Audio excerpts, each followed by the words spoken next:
Pas trop dur le confinement? Pour l'instant, moi, j'avoue qu'il n'y a pas des masses de différence par rapport à ma vie habituelle. La seule différence, c'est que tous les magasins que je veux sont pas ouverts, quoi. C'est un petit peu ce que j'allais dire. Pour l'instant, ayant l'habitude de travailler quand même beaucoup depuis chez moi, bon, ouais. C'est ça. Qu'est-ce que tu bois aujourd'hui? Alors, je suis en train de boire un Gaimaisha, donc un thé vert japonais mélangé avec du riz soufflé. Ouais, j'aime beaucoup ça. Et toi, du coup, qu'est-ce que tu bois?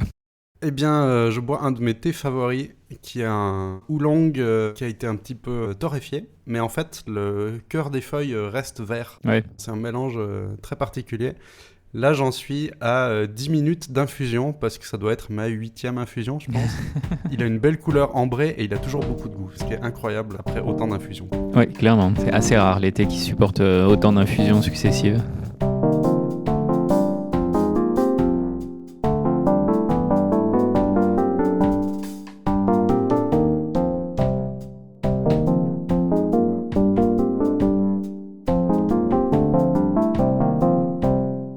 Édition spéciale télétravail, hashtag restez chez vous, hashtag flatten the curve, ce genre de choses-là.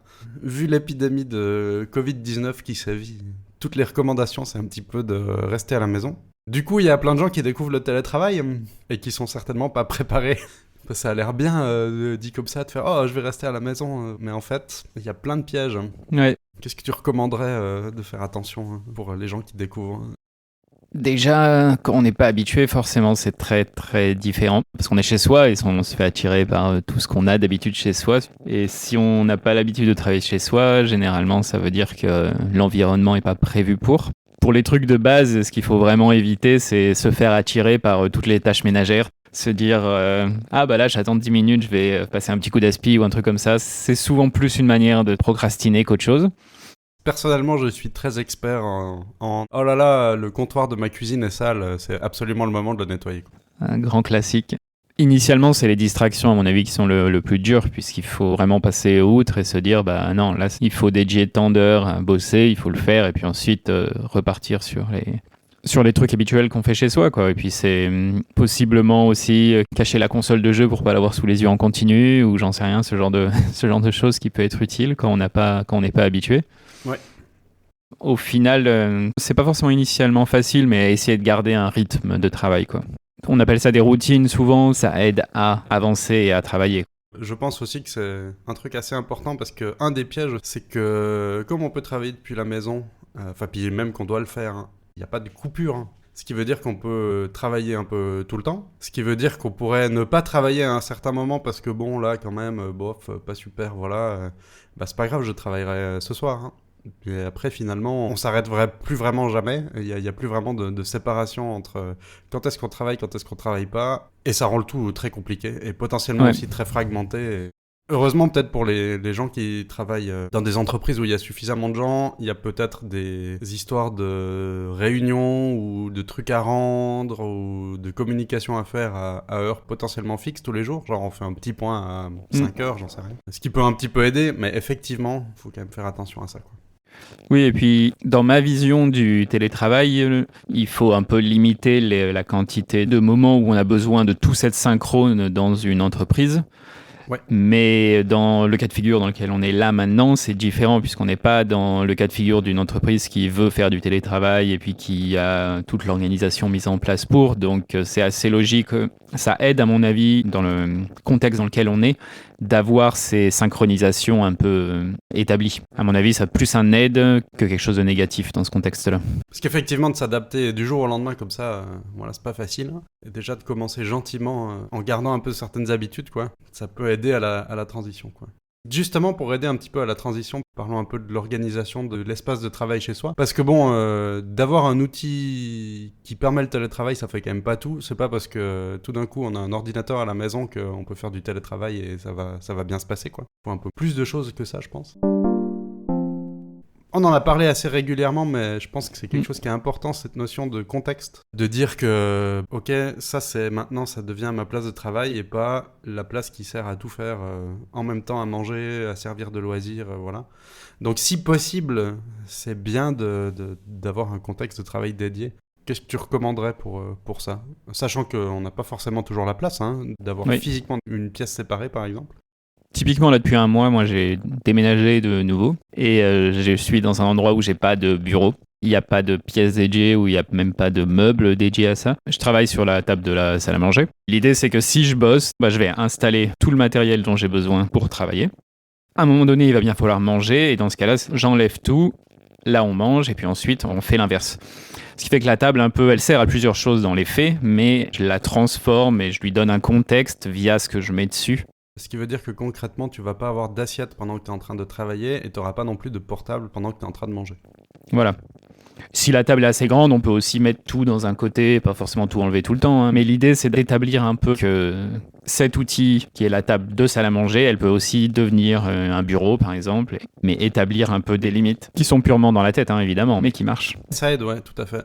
Une note que j'avais mise dans les choses à faire attention pour l'organisation de son espace de travail, c'était d'avoir quand même une installation correcte, c'est-à-dire de faire par exemple attention à sa chaise. Forcément, on est des fois un peu limité par rapport à ça. Comment tu te débrouilles là, vu que t'es justement dans le cas où tu dois pas avoir 150 000 chaises, t'as pas une vraie chaise de bureau, vu que t'es à la table de travail, la cuisine. Tu peux pas te lever non plus. Les chaises qu'on a dans cet appartement en ce moment sont pas trop mal, mais clairement c'est pas des chaises de bureau. Je rajoute des coussins sur les chaises pour faire une pile un peu, pour être à une meilleure hauteur par rapport au bureau, parce que c'est important de pas avoir les bras qui sont levés en continu. Quand on travaille avec un clavier, idéalement il faut que les bras soient au repos et à 90 degrés, les mains sur le clavier. Ouais. Et ça veut dire beaucoup plus haut que la plupart des tables au final. Donc généralement je me débrouille un peu comme ça. J'utilise mon oreiller pour ça, il est pas mal. Il me surélève pas suffisamment pour être comme il faudrait, mais suffisamment pour au moins pas non plus avoir les mains trop haut et que ce soit trop embêtant. Par contre, pour compenser le fait que j'ai pas un espace de travail qui est très ergonomique en ce moment, je vais vraiment me forcer à me lever beaucoup plus régulièrement, généralement toutes les 30 à 40 minutes en ce moment. Marcher un peu, m'étirer un peu les poignets, les bras, les épaules surtout, parce que c'est souvent là que la tension se construit, etc. Donc même si on n'a pas forcément accès à quelque chose d'idéal, il faut dans ce cas-là compenser via de l'activité, changer de position et ce type de choses. Tout à fait, ouais. Juste pour rappel, pour les gens qui nous écoutent, il y a plein de manières d'avoir des petits rappels comme ça. Ça peut être simplement un compteur qu'on va mettre sur son téléphone. Et puis après, il y a aussi des petites applications qui sont installables, qui vont nous faire des petits rappels pour dire « Hey, c'est le moment de faire une mini-pause ». Ça pourrait correspondre potentiellement à des techniques de Pomodoro, par exemple, pour dire qu'on va travailler de manière concentrée pendant 25 minutes. Après, il y a 5 minutes de petite pause. On en profite pour se lever, faire quelques petits étirements, comme tu le disais, etc. etc. quoi. Ce qui me paraît effectivement très important pour tenir sur la durée, parce que sur une journée, on peut rester assis sur la chaise de la cuisine peut-être toute la journée, et puis peut-être un petit peu avoir mal aux fesses le soir, mais alors après une semaine ou un mois, ça va pas être pareil. Oui, clairement. Et j'ajouterais aussi que ce genre de conseil, c'est aussi valable quand on a un très bon espace de travail ergonomique, etc. Parce que c'est aussi utile de pas rester constamment dans la même position. Ah oui, tout à fait. Ouais. Peut-être qu'on peut bouger un peu moins, mais c'est de toute façon important, même quand les conditions sont excellentes, de changer de position. Typiquement, les bras, les poignets, on a tendance à générer des tensions quand on travaille au clavier et à la souris, donc c'est assez important aussi de faire bouger un peu tout ça différemment. Dernier petit truc par rapport à une installation correcte, les gens sont peut-être pas trop au courant, mais moi c'est quelque chose où je suis très sensible, c'est la luminosité de la fenêtre. Comment bien s'installer par rapport à une fenêtre. Le truc qu'il faut vraiment éviter, c'est d'être face à la fenêtre, parce que la luminosité qui va venir de la fenêtre pour les yeux, c'est vraiment très très mauvais. En tant que graphiste, c'est effectivement des choses sur lesquelles on a été sensibilisé. D'être dos à la fenêtre, c'est pas forcément super non plus, parce que les reflets, il faut espérer que vous ayez plutôt des écrans mat que des écrans brillants, mais ça, on n'a pas toujours le choix. Ce qui fait que le plus idéal, c'est d'avoir la fenêtre sur un côté. Ouais, sur le côté. Face à la fenêtre aussi, le problème, c'est que la luminosité extérieure est forcément beaucoup plus élevée que la luminosité de l'écran. Il y a un contraste qui est tellement fort que l'œil passe son temps à s'adapter au contraste. C'est extrêmement fatigant. Puis à l'inverse, se plonger dans le noir absolu, c'est pas une bonne solution non plus. Donc... Non plus, ouais. Ou dans ce cas-là, il faut penser à avoir de l'éclairage artificiel, mais... Ouais, et justement sur l'éclairage artificiel, moi j'ai tendance à allumer les lampes autour de moi assez tôt, quand je travaille en tout cas. Si je suis un week-end en train de lire un bouquin, je vais allumer généralement quand là j'arrive vraiment plus à voir le livre. Mais en travaillant sur l'ordi, justement, la luminosité de l'ordi devient rapidement beaucoup plus forte que la luminosité extérieure, sans spécialement qu'on s'en rende compte, je trouve. Ouais. Et donc généralement, en ce moment, typiquement, si la journée est ensoleillée, vers 5h30, je vais commencer à allumer les lampes autour de moi, 5h, 5h30, pour justement essayer d'égaliser un peu la luminosité intérieure-extérieure, quoi. Pour référence, là, actuellement, nous sommes en mars. Je parlais de peut-être fermer un petit peu des volets ou autre s'il y a peut-être trop de luminosité ou pour essayer de passer en éclairage artificiel si l'éclairage naturel nous casse trop les yeux. Mais en même temps, si on va devoir rester confiné plusieurs semaines, voire plusieurs mois et qu'on peut pas trop sortir, ben quand même penser à prendre un peu de soleil, hein. La vitamine D, c'est bien. Donc bon, à équilibrer.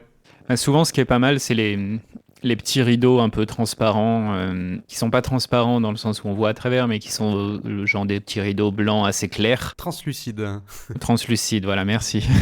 C'est souvent suffisant pour casser un peu la lumière trop violente, parce que là, typiquement, il fait grand soleil en ce moment. L'orientation fait que j'ai le soleil qui est en face de ma fenêtre, et j'ai juste ce petit rideau translucide blanc, et je suis vraiment aligné à la fenêtre avec l'écran dans le même alignement, et j'ai aucun souci à voir les deux. Ça diffuse assez. Et j'ai pas trop de contraste juste à cause de ça. Donc souvent c'est aussi suffisant et ça évite aussi qu'on ait l'impression d'aller dans le noir toute la journée parce que c'est clairement pas bon non plus et pas génial pour le moral. Non. Des choses auxquelles on peut bien faire attention, je pense, qui sont importantes, c'est aussi d'essayer de garder des habitudes. On l'a mentionné tout à l'heure, de ne pas travailler n'importe quand, mais c'est pareil sur ne pas travailler en pyjama. C'est super tentant de faire « Ah, c'est trop bien, j'ai pas besoin de complètement m'habiller, je peux rester de manière un peu plus décontracte, voilà. » Donc effectivement, il n'y a pas de nécessité d'aller mettre son costume 3 pièces, non. Mais de quand même prendre une douche comme normal, déjà parce que ça va nous aider à nous mettre dans une optique de travail en fait. Ouais. Et puis d'aller s'habiller même avec des habits un peu plus confortables que d'habitude peut-être, mais qui soient pas tiens je reste en pyjama, c'est aussi bien quoi. Puis ça aide un peu à cette idée de changement de contexte justement. C'est un peu là je m'habille et du coup ça me prépare à aller travailler. Ça permet de conserver cette habitude pour le cerveau. Tout comme tu disais, oui c'est pas la peine par contre d'être en costume 3 pièces ou alors mettre juste la veste si on a un talk avec un client et puis voilà quoi. Exactement. À ce propos, je me réjouis de voir prochainement des fails avec des gens qui seront bien habillés dessus, mais en fait qui seront en slip et en visioconférence et qui vont devoir se lever pour une raison. Toujours bien vérifier la caméra. Et même si ça se voit pas parce que mais je suis en slip et c'est sous le bureau et ça va pas se voir, ben vous pouvez peut-être vous lever. Hein. C'est drôle dit comme ça, personne va se faire avoir et pourtant. Quoi. Par rapport aux activités normales aussi, j'ai vu ça dans des listes de recommandations officielles, d'essayer d'avoir des pauses, mais des pauses partagées avec ses collègues. C'est-à-dire que même en télétravail, de peut-être dire on se fait un petit appel, soit en vidéo, soit en audio, mais voilà, de pouvoir quand même échanger un petit peu pour pas s'isoler socialement, parce que c'est aussi ça qui est difficile avec le télétravail, on est tout seul à la maison, et bon, ça peut être un peu pesant aussi, quoi. Comment tu gérais ça, toi, déjà, de base hein? Dans ma boîte, c'est pas quelque chose qu'on fait beaucoup, finalement. Il y a une période où on avait carrément instauré un système où on tirait au sort, en fait, 2 personnes, et puis on faisait un break entre les 2 personnes. Okay. L'une des optiques, c'était vraiment de ne pas discuter de boulot à ce moment-là, pour justement plus se rencontrer et voir quel était l'humain derrière le robot qui travaillait. Ouais, ça fait un peu de team building en même temps, en fait. Ouais, c'est ça. Donc on avait fait ça à une époque, on a arrêté parce qu'on avait besoin de couper un peu le temps qui était alloué à des choses internes pour des raisons économiques malheureusement. Depuis, on n'a pas trop repris ce type de choses, mais oui, je conseillerais vraiment ce genre de pause, surtout dans ce contexte où c'est quelque chose de nouveau. Dans le contexte de ma boîte, finalement, on n'en a pas trop besoin non plus parce que les gens avec qui on travaille, on va faire un vidéo call vite fait avec eux pour discuter un point précis de quelque chose, etc. Mais en même temps, on sait ne pas abuser des vidéo calls pour pas être en réunion continue, justement, parce que c'est très facile de se retrouver là-dedans. C'est un piège, ouais. Donc, je conseillerais plutôt, oui, au début de planifier des breaks juste pour discuter, quoi. Ouais. Le temps, oui, justement, de prendre un peu l'habitude. Et après, à la longue, je trouve que c'est quelque chose qui a peut-être moins besoin parce qu'on a un peu plus cette capacité de savoir quand est-ce que c'est important de discuter directement face à face ou pas, etc. Mais tu as aussi, il me semble t'avoir entendu parler de ça en tout cas, un groupe de boulot sur lequel vous échangez juste des mèmes, des gifs et des trucs un peu rigolos, quoi, où le truc est plus relax, donc il y a quand même un certain contact social en fait. Oui, après on a un chat où là il y a des canaux qui sont liés aux différents projets qu'on a évidemment, mais il y a aussi plusieurs canaux qui sont juste des trucs un peu plus, comment on dit, relax. On a un canal par exemple qui est assez sympa, qui est le canal musique, où quand on tombe sur un morceau Spotify qu'on aime bien ou un morceau sur YouTube qu'on aime bien, les gens ils mettent dessus, ils décrivent un peu ce que c'est, des fois donner une petite description de pourquoi on aime bien ce morceau ou pas. Et ça permet aussi justement de rencontrer un peu plus les gens d'une certaine manière. Parce que justement, voilà, je pense que c'est le truc sur lequel j'insiste un peu et que je trouve important. C'est pas parce que on est maintenant seul à la maison devant sa machine à faire du télétravail qu'on va devoir travailler non-stop. Et voilà, on n'est pas devenu un robot là-dessus. Hein. Dans un cadre d'entreprise physique où on va quand même de temps en temps se lever, aller causer un petit peu, échanger un petit truc ou l'autre. Alors, la manière dans laquelle on le fait, c'est un petit peu égal tant qu'on continue un petit peu de le faire et qu'on s'isole pas, voilà. Parce que l'isolement, c'est compliqué après à gérer. Donc effectivement, chacun ses trucs après, mais au moins qu'il y a des choses. Et il faut pas avoir cette culpabilité de « Oh là là, mais maintenant je travaille depuis la maison, donc ça veut dire que je dois que travailler. » Et il faut surtout pas que j'envoie une vidéo YouTube à un collègue. Alors non, il faut pas en envoyer une tous les 5 minutes, mais une fois de temps en temps, il n'y a pas de problème, quoi.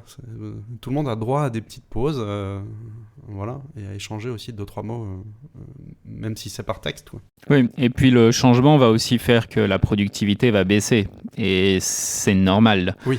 Parce que le changement a été trop brusque. Là, ça n'a pas été mis en place sur une certaine durée, de se dire pendant un mois, on va commencer avec un jour par semaine. Donc, va forcément y avoir une baisse de productivité. On va forcément avoir la sensation d'être moins efficace. Et le fait, comme tu disais, qu'on voit plus les autres en simultané, ça change aussi notre rapport au travail, dans le sens où on peut avoir l'impression d'être le moins productif de tout le monde parce que justement, on n'est pas en train de travailler tout le temps. Mais il faut vraiment essayer de se dire, c'est le même rythme qu'avant, et essayer de conserver un peu le rythme qu'on avait au bureau en fait. Ouais, parce que sinon c'est effectivement le meilleur moyen de s'épuiser et de plus réussir à bosser tout court, ce qui va pas non plus être arrangeant. Je crois qu'on l'a déjà dit dans certains épisodes précédents, mais on peut le répéter toujours. C'est pas en travaillant le plus qu'on va travailler le mieux. Par exemple, typiquement sur les clichés, les Allemands en termes de chiffres sont considérés comme très productifs, mais en fait c'est parmi ceux qui ont le moins d'heures de travail dans la semaine d'Europe. Et donc pourquoi ? Parce que justement ils sont bien reposés, ils sont bien à l'aise, donc du coup ils sont plus efficaces. C'est bien de mentionner les attentions aux distractions. Alors ça devait déjà être quelque chose auquel il fallait faire attention en contexte d'entreprise en y étant sur place, mais c'est encore plus important, je pense, à la maison, de garder ses mails ou Skype ouverts en permanence. Parce que on est depuis la maison, donc il faut qu'on puisse télétravailler de manière synchronisée avec les gens et être joignable et autres. Mais du coup, ça veut aussi dire qu'on peut être dérangé en permanence. Il faut faire attention à ça. Pas garder ça ouvert tout le temps. Qu'est-ce que tu aurais comme recommandation à faire, toi ? Souvent, le chat, ça remplace les contacts un peu réguliers qu'on peut avoir, où on se dit « Ah, je vais aller voir machin pour lui poser une question ». Et on remplace ça par du chat, dans l'attente que le chat soit synchrone, justement, en disant « Si je pose une question, il faut que j'ai la réponse tout de suite ». Ou l'inverse, si une question a été posée, il faut que je réponde tout de suite. Exactement. Le problème aussi dans ça, c'est que le chat, c'est beaucoup moins efficace pour communiquer des choses, tout simplement. Et donc, si on est vraiment dans cette optique-là, on va perdre beaucoup, beaucoup plus de temps que d'habitude. Ouais. Bon, déjà, d'habitude, je suis pas non plus spécialement pour aller déranger quelqu'un juste comme ça, sans l'avoir prévenu à l'avance ou autre. Typiquement, nous, dans ma boîte, généralement, si on veut discuter de quelque chose, on va d'abord mettre un message sur le chat en demandant hey, « Est-ce que tu es libre maintenant ou dans 15 minutes, 20 minutes ou autre ?» Sachant qu'on n'a pas d'attente de réponse tout de suite. Ouais. Et la personne, si justement elle est libre, tout de suite, elle va pouvoir répondre en disant « Oui, c'est bon ». Si elle est en train de bosser, on n'aura pas de réponse de toute façon, donc ça veut dire qu'on va pas la déranger, quoi. Il faut faire attention à toutes ces notifications, etc. Où on a justement, comme tu disais, tendance à se dire, vu que je suis pas là, il faut que je sois réactif tout de suite sur n'importe quoi. Mais en faisant ça, c'est sûr qu'on va pas pouvoir travailler, justement.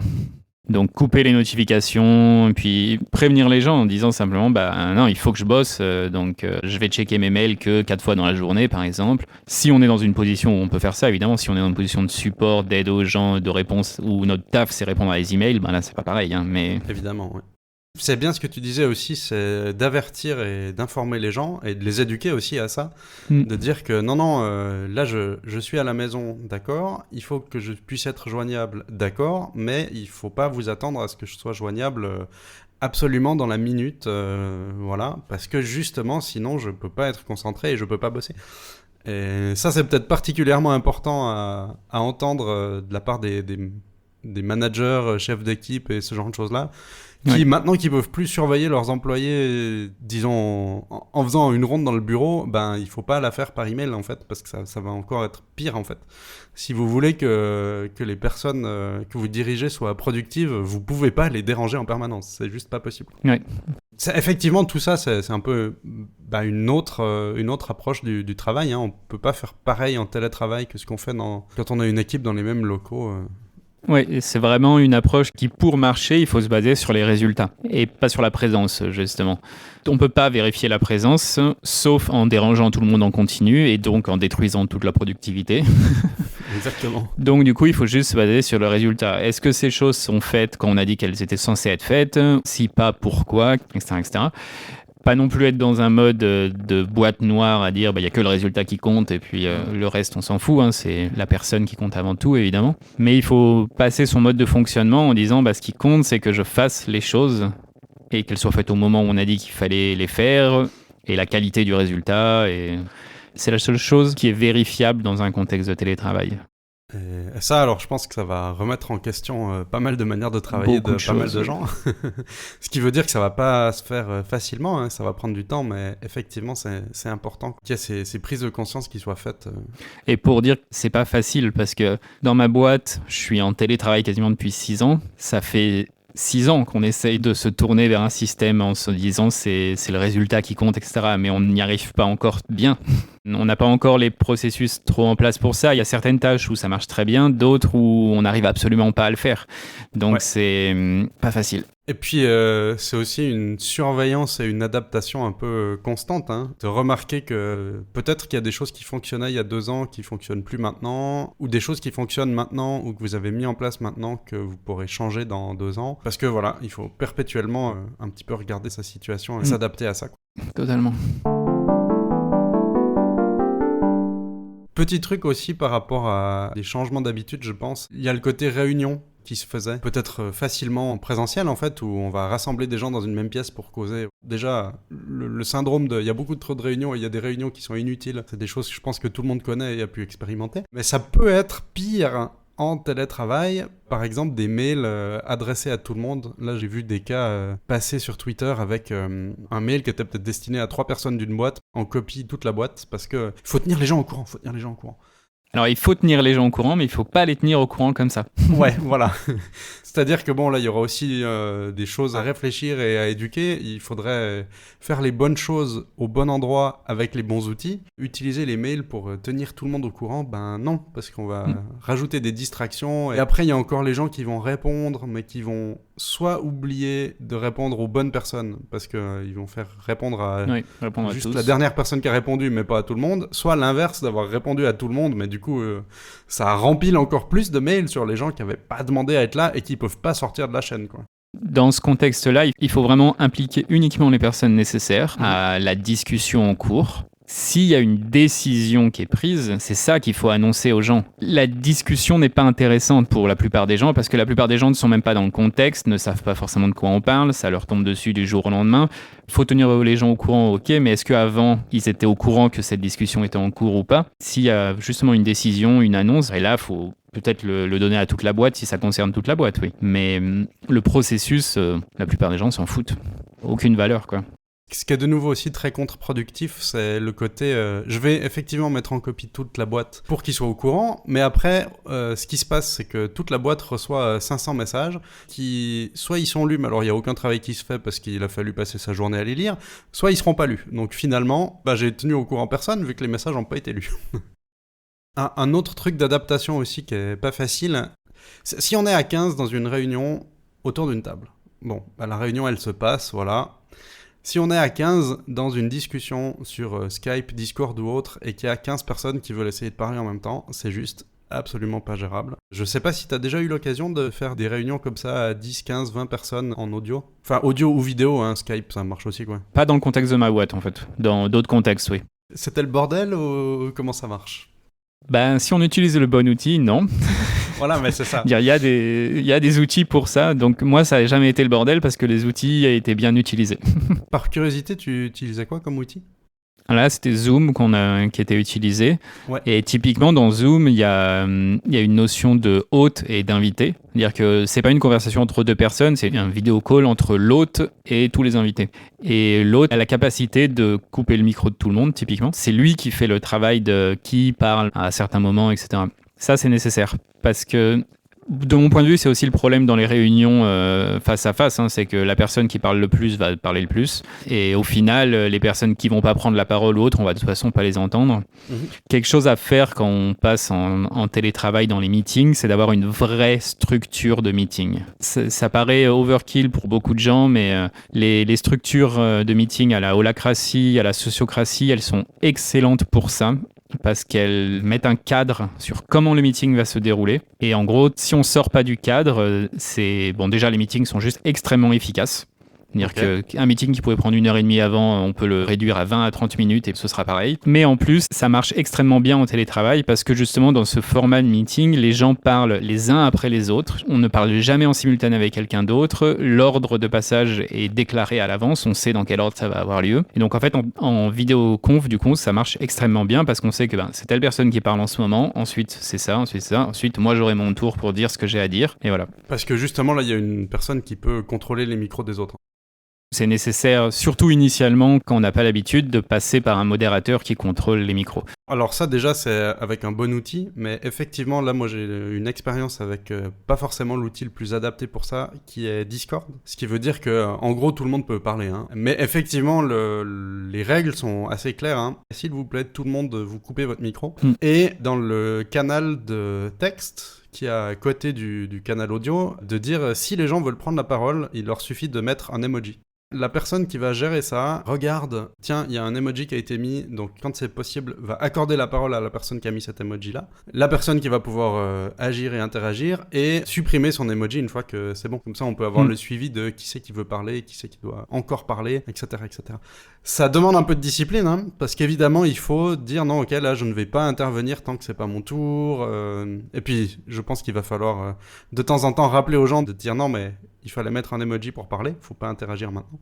Mais voilà, on peut aussi faire le genre de choses que tu as décrit tout à l'heure avec des outils qui sont pas forcément prévus pour tout de suite. Sûr. Le principe, c'est d'avoir une personne qui parle et une personne qui modère un peu les gens pour dire toi tu peux parler, toi tu peux pas parler. Voilà. Si tout le monde parle en même temps, ça ne marche juste pas. C'est valable pour n'importe quel type de réunion. Hein. En face à face aussi, avoir un modérateur ou un facilitateur, des fois ça s'appelle, c'est extrêmement utile. C'est le seul moyen d'avoir une réunion efficace.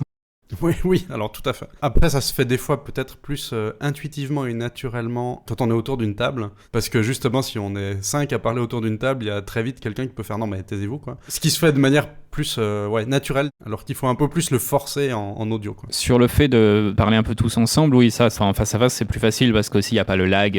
Des fois, on commence à parler et puis, en fait, les autres n'ont pas encore entendu et donc, il y a quelqu'un d'autre qui commence à parler. Ça n'arrive qu'en télétravail, ça. En face à face, le facilitateur, il est aussi là pour éviter que certaines personnes monopolisent la parole, en fait. C'est bien, potentiellement, les gens vont apprendre ce genre de technique avec le télétravail et après, peut-être le mettre en pratique dans leur travail en présentiel. Oui. Comme recommandation, ce que j'aurais encore en tout cas, c'est de réfléchir à la mise en place pour éviter une catastrophe, c'est-à-dire de faire les bonnes choses aux bons endroits avec les bons outils. Et donc d'y avoir un petit peu réfléchi. Qu'est-ce qu'on va communiquer où, comment on va le faire. Qu'il faut pas juste se lancer sur on va faire comme d'habitude et puis on verra bien. Voilà, faut se mettre d'accord entre les différentes personnes. Mais est-ce que tu auras encore des choses à rajouter ? Il y a un point peut-être qui est la tendance d'utiliser le chat pour tout en fait. Le chat est très bien pour discuter, pour brainstormer peut-être, j'en sais rien, enfin pour faire ce type de choses, mais une fois qu'une décision a été prise, de la documenter ailleurs, sinon ce sera introuvable, on ne saura plus quelle action a été prise, quelle action n'a pas été prise. Le chat c'est bien, mais c'est pas un outil qui sert à tout. Et puis là on dit chat, mais les mails c'est pareil. Hein. Et dans le chat, même le chat audio et vidéo, c'est même quelque chose qui avait lieu en présentiel. Il y a souvent des décisions, les décisions de couloir qui sont prises, elles sont pas documentées. Là, c'est pareil, audio, vidéo, texte et même email.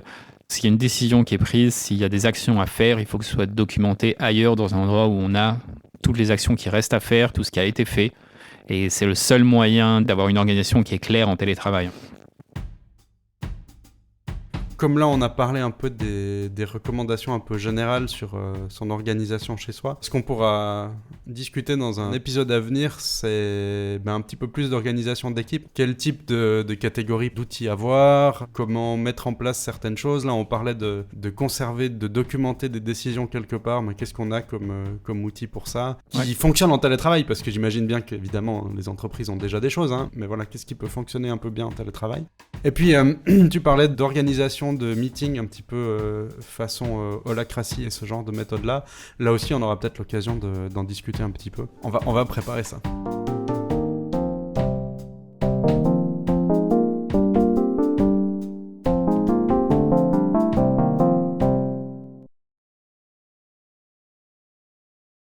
J'espère au moins parmi les trucs positifs que toute cette crise pourra nous permettre de changer un petit peu de manière de travailler à un niveau global. Pour les personnes qui le peuvent évidemment, hein, parce que c'est clair que si on est dans un entrepôt à charger et décharger des caisses, bon, tout ce qu'on dit là, voilà, ça sert un peu moins. Encore que, on ne sait pas, hein, peut-être que dans 10 ans, on commandera des robots à distance. Peut-être. On verra dans 10 ans.